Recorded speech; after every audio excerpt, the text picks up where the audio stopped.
അങ്ങനെയാണെങ്കിൽ രണ്ടും കൂടി ഒരുമിച്ച് കച്ചവടം ഉറപ്പിക്കാം. പോകില്ലടാ രണ്ടാളും. ഇവൻ രാജാവാണടാ രാജാവ്. കല്യാണത്തിന് പെണ്ണും ചെക്കനും ഈ കാറിൽ വേണം വരാൻ. എന്നാ പിന്നെ തലേന്ന് രാത്രി പുറപ്പെടണം, മുഹൂർത്തത്തിന് എത്തണ്ടേ? എവിടെ എത്തി കാര്യങ്ങള്?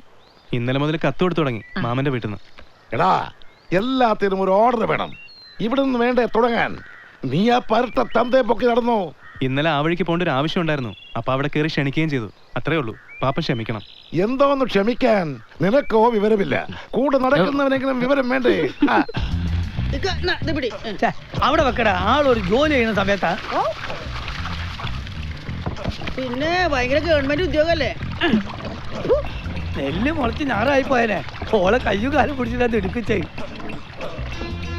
ഇത് ഞാൻ ഈ കത്ത് കൊടുക്കുന്ന ഒരു നൂലാമാല പരിപാടി തന്നെ. ആകെ ക്ഷീണിച്ചു. ഒഴിച്ചേ. ഓ, അല്ലെങ്കിൽ പഠിക്കൂല. മൂത്ത് വരുന്നുണ്ട് നിന്റെ അമ്മക്കുള്ള കഷായം. എന്റെ അമ്മയ്ക്കുള്ള കഷായോ? ആ, നിന്റെ അമ്മക്കുള്ള കഷായത്തിന്റെ മരുന്നിലാണെന്ന് പറഞ്ഞിട്ടാണ് ഓളെ കൊണ്ട് നെല്ല് എടുപ്പിച്ചേ.